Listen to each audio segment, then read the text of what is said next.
Hi everybody, my name is James Jackson, and today we are going to be looking at the Aputure 400x, as well as this modifier right here. In today's video, I'm going to be talking about my experience with the 400x, as well as I'm going to be talking about this modifier, which I have been really excited and very interested since I've got this.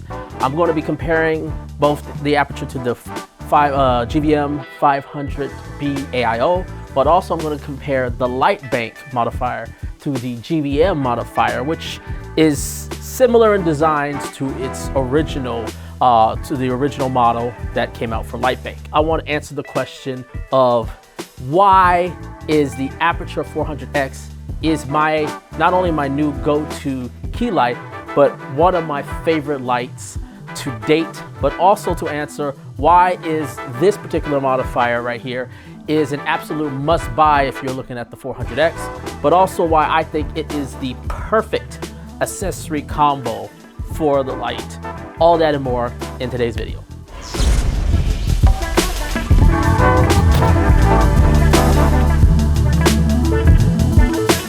What's going on, everybody? My name is James Jackson. If you're new here to my channel, I do tips, tricks, news, and reviews for the film and video making industry. So if that is content that you like, definitely make sure to hit that subscribe button and hit that bell so you can stay up to date on all the content going forth. And I'm going to apologize right now. Normally my setup in my studio isn't like this, but that's because my typical key is obviously we're talking about it today. So I'm just sort of working with not usually the lights that I'll be working with, so just to point that out. But yes, let's get right into it. The Aputure 400x. So when this first came out, or should I say when this first was announced, I was extremely excited. If you haven't seen the video when I first did an announcement, I'll leave a link up here.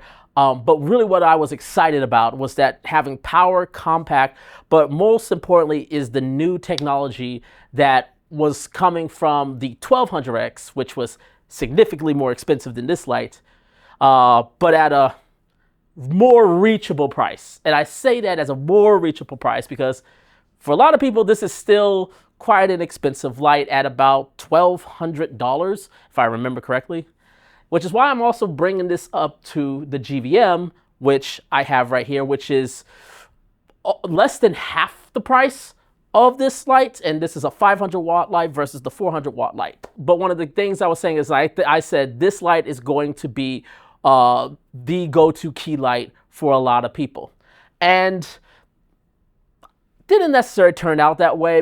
But if you aren't new, I'm going to just quickly run through the specs real quickly, because I'm not here to share off the specs here because there's tons of videos already about that. So the Aputure 400x is obviously a 400 watt power draw. It's technically designed to be a bicolor light, but it doesn't use any warm whites or cool whites. It uses Aputure's new BLAIR engine, which stands for a bunch of different colors. I'll leave it right here in case I forget any. But the most particular emitter that it uses is indigo. What basically the indigo emitter does is creates a replication of ultraviolet light that you typically get from the familiar light sources that we all know of, namely the sun and tungsten light. So because of that, this light in terms of color reproductivity is much one of the more accurate lights of getting light that that's close to representing the sun, as well as something like tungsten light. But because it doesn't use any warm whites or cool whites, it uses all of the lights that it has. It actually produces way more output than typical lights at that wattage. So few people have brought out that it's just, if you have the right modifiers, you can probably get the same amount of output as an Aputure 600 for now. But how does the light actually work? How does it actually work in the real world? Well, I'm going to just say the build quality is exceptional. It is a beautiful design. It is feel very durable. Both the ballast and the headlamp is IP65 rated, so it could take a lot of different environmental elements and not get damaged. Pretty decent long cables that actually have really good, strong, secure. The one that I'm mixed about is probably the one that everybody always gets excited about in terms of the build quality, and that is the locking Bowens mount. I'm mixed on this. Overall, on the one hand, I do like the fact that it does a great job at holding modifiers in place. I'm also, though, not a fan of the design, mainly because for a lot of modifiers that if you're not using like the reflectors, especially if you're using larger modifiers, it gets a lot more difficult to lock them in place. Now, obviously, if you have like a big soft zone and you have it, you fully built out on the floor, and then you put the light on top of it, then lock it in, that's going to be the easiest way to go. But if the light is already up, it gets a lot more, the locking thing gets a lot more trickier. So if you need to swap out something really quickly without taking the head off, it can get kind of annoying, especially when I was using the 400X with this original GVM modifier, mainly because with this one, you have to use the reflector dish. Again, we'll get to this in a second, but you would have to attach the reflector dish, and you would have to put the modifier on the reflector dish first, then you would put it on the locking mount. And the balance, and it became kind of annoying to try to get it on. But let's get to the quality of the light. And I have to say, upon receiving it and upon testing it, I was immediately impressed with the light quality that is coming out this light. It is, I don't say this a lot when it comes to light, but there is a noticeable difference between when you're lighting a subject with this light versus something more traditional like this GVM AIO over here or the Zhiyun lights. Particularly with the Zhiyun lights, because the Zhiyun lights tend to have a very noticeable magenta cast. You have to, typically you're going to have to gel it with green correction to sort of get a white balance more correctly. Alrighty guys, so this is going to be one of the first tests that I do with the Aputure Lightstorm 400X. Today I'm comparing it to, I literally just got out of the box. We're comparing it to the Molus B500 from Zhiyun, which has been sort of, up until the GVM actually arrived, this has been sort of my go-to light, but it's still my go-to compact light, but that may all change. Actually, I know it's going to change with the Aputure 400X. So, all right, so this is the Aputure Storm 400X. Again, it's definitely noticeably bright. So I'm going to actually bring this down to the proper level. So I'm going to try to find, I think, so this is 7.5% on the Aputure 400X. And also you can guys now also see the image quality difference. So I'm going to pause, and again, ignore the cat back there. He's just being mischievous. But I'm going to pause it just for a second so you guys can sort of see the difference in terms of light quality, because I absolutely notice a difference. But here we go.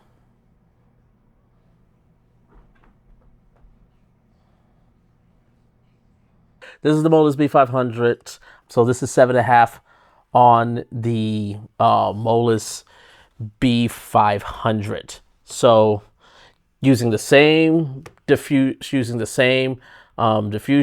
at roughly the same distance that the Aputure was on, this is what that looks like. Well, it definitely looks brighter. It doesn't feel as bright as the Aputure did. The Aputure, I actually felt the brightness. This, strangely enough, doesn't feel as bright, but based on what I'm seeing, it looks slightly brighter than the Aputure 400 Storm X. Take a look at this, and I'm going to pause for a second so you guys can see both how it compares in terms of brightness, but also in terms of how the quality of light, particularly on skin, will go. So I'm gonna be quiet here.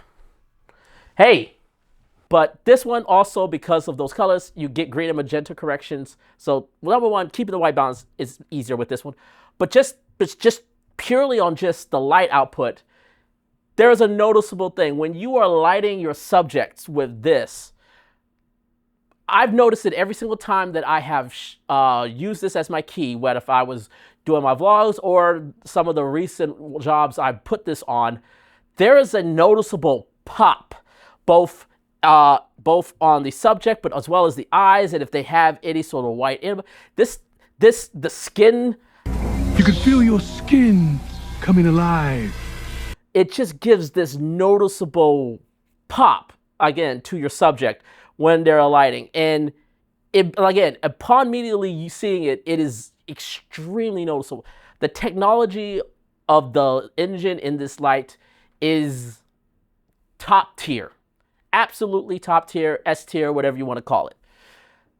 And that is why I've basically been using this as my key light, and I get thoroughly impressed. All my clients that have seen this light and used this have been impressed. I actually was, when I was doing a doc shoot at an event where we were just doing some coverage over there, we were interviewing some of the attendees.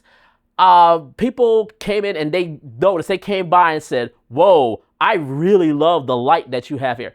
Because yes, the light, it is that noticeable that even normal people, when they see it and when they see you light it, there is a noticeable difference when you see how this light lights it up. And the other beauty is that it is very, very powerful. Because of the light and also the way the emitters are designed, you get a significant amount of ample power. A lot of times I haven't even gone over 50%, and I'm shooting in like big, huge rooms. I'm shooting in a lot of different events, and it is absolutely powerful, and I absolutely love it. I would say as the GVM 500, which I've reviewed on the channel as well. If you haven't seen my review of the GVM 100, still a great light. If you haven't seen the video, check it out. And I will be showing you guys some examples so you guys can take a look and sort of see just how close, even though this technically doesn't have as much output, and it's not a full-on bicolor like this light is. Alrighty, so this is testing, comparing light outputs of the Aputure 400x to the GVM 500B AIO. Right now we are on the Aputure 400x. We are at full 100% value. We are shooting on the Sony FX3. And right now, our settings are ISO 800, 180 degree shutter angle. And now, just to see, the way we're going to test this is showing the exposure based on the stop of the iris. So right now, to get proper exposure, right now I am at f11. I got about 2 stops overexposed, which is the main source of where it's hitting right here. And then this part is a stop over. So we're going to drop this down more. So I would say that's good. So right now for 100%, the modifier that we're using is the LightBank 120C Pro. And so right now, to get, I would say, relatively proper exposure. Yeah, so I would say this is correct exposure. So for correct exposure, we have to, this is at an f14 on the Zeiss Batis 40mm f2, but we are at f14. So this is with the Aputure 400x. All right, so we are looking again. This time we've swapped out the Aputure 400x to the GVM 500B AIO. Keep in mind, the GVM is a true bicolor light, whereas the Aputure 400x is a series of rays of various different colors with no whites, or warm whites, or cool whites. So, but right now we are still using the same modifier. We are still on the FX3. Most of the settings are pretty much the same. The one difference here is that we are now at an f16 instead of an f14, which we were on the.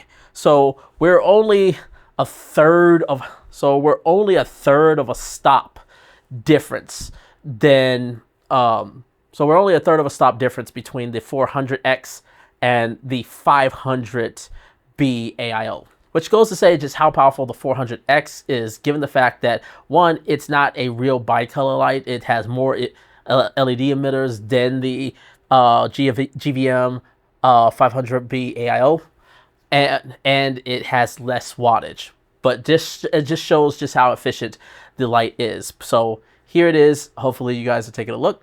Now, talking about that power, that is also where most of the cons that anybody that has talked about this light has came up. And that is the fact that Aputure made the decision, along with a good majority of their other storm lights, to concentrate the beam of the output of this light.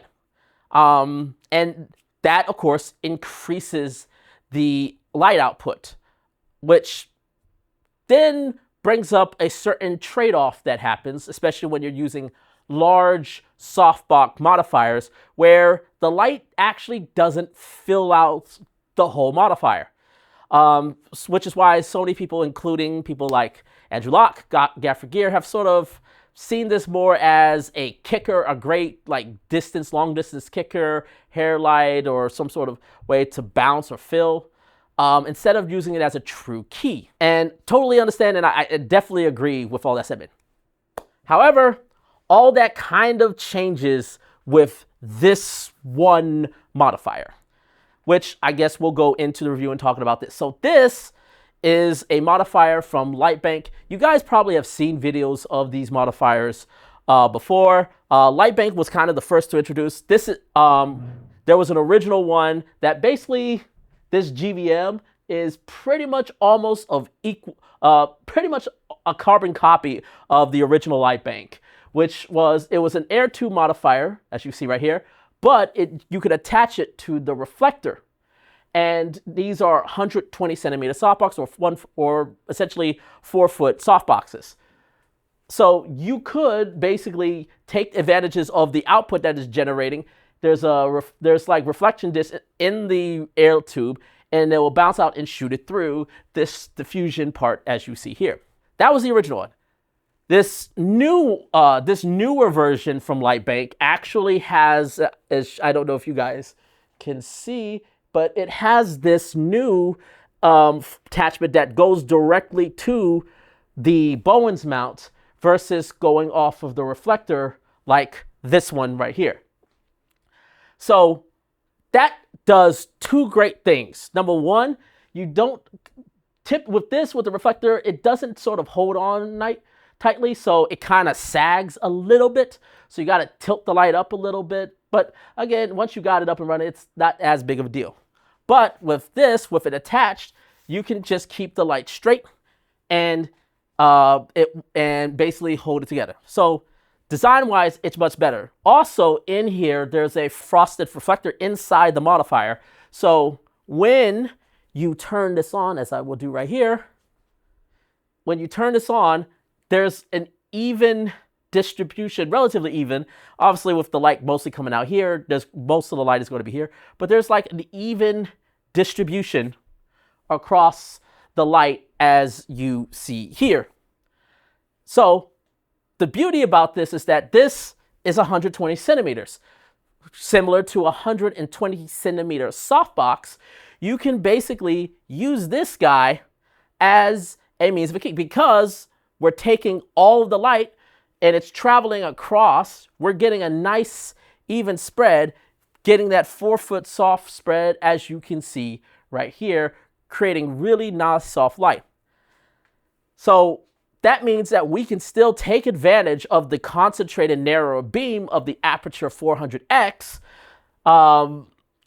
but while not sacrificing, not filling out a large softbox or a large modifier like this one. Also, because the light is coming directly from here, like the source is, the light is sort of more sideways. What this actually is really cool for is, as I'll try to demonstrate here, this modifier can rotate, and then once you got this position that you want, you can lock it in, and I'll actually push it. Hopefully I got enough room to get it out of key. As you can see, there's a little bit, you can see there's a little bit of the stand, ignore the stand, but you theoretically could put this light directly out of sight. And then if I was to move this back or push, you can basically push this back and you can basically get this high. It's much easier to hide the light because it's out of frame and it's off to the side. Yet if, well, let's say we'll move this here real quickly. Swing this out to the side. And now make this adjustment. I'll make this adjustment real quick. And now I got this big, nice sort of modifier that is completely, as you can see, it's completely out of frame. And I'm getting this nice little soft light that's wrapping around. I've been using this. I just recently, on the shoot that I did for a daycare center, I used this light as basically as my key. And I think we didn't even go above 20% with this light. And also because of that, I was able to have the light just out of frame, just above, creating a nice soft source. But also because it was so close and it was sitting relatively low, I could also throw a boom mic over the light and then hold it down so it's where I could still get the mic relatively close, but I wasn't casting shadows of the boom pole because the light is sitting under the boom pole instead of above or behind it. You get the drift. So as you can see, this is a great and absolutely beautiful, and I think it's the perfect combination for the Aputure 400x. It takes away all the deficiencies of the Aputure 400x and takes only the advantages and gives you a great soft modifier. Now the thing is interestingly, is the price. The price of this light is almost 3 times the price of the GVM modifier. So definitely a little bit steep. This is $55, I think, and this is $140. Now, I will definitely say this is much worth it.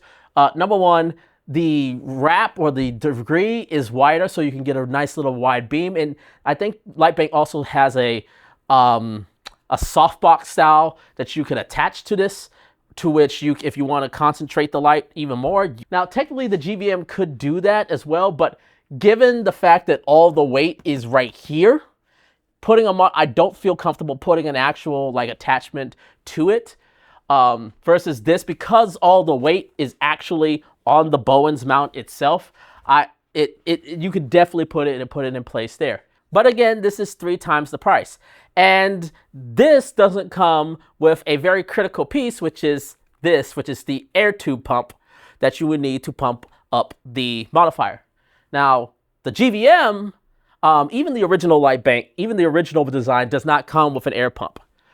This one, however, did come with an air pump that you were able to use. So if you were to get this one, it does come with an air pump. If you wanted to get this one, you're going to have to buy, it's a pretty typical standard air pump that you can probably find at your Lowe's or some local hardware store if you want to. I think it's just silly that LightBank doesn't include this. I think it should be included, but oh well. As I was saying, even though this is much more expensive, the quality of the Air 2 modifier definitely improves. The Bowens, the fact that it's now directly attached to the Bowens mount is a huge plus. It's a little bit thicker, so it gives you a better spread than the GVM. Also, I believe the materials are the same, but I believe this one seems to hold its frame, hold its thing a little bit better than the GVM.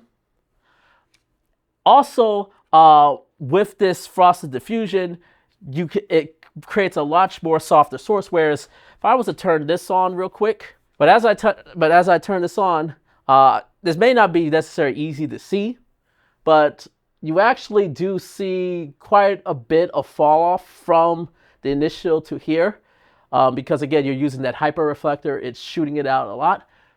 You still get it's still relatively decent, but there is a little bit of a fall off compared to the LightBank version. So you get, with the LightBank one, you get a little bit more even distribution. However, you don't get the output power that you could have like with the GVM modifier. Overall, I definitely say, whether if you get the GVM modifier or the LightBank, the new upgrade to LightBank, I highly recommend everybody to get these. These are absolutely worth the price. And if you guys are interested in purchasing these lights, I have links down in the description below where you guys can go purchase this. Little commission comes my way to help support the channel, no cost of your own, and I really appreciate it. Overall, these are my thoughts of the Aputure 400x as well as the LightBank modifier. I would love to know what you guys think. Let me know. Leave your comments down below. And as always, make sure to hit that subscribe button. And until next time, take care, everyone.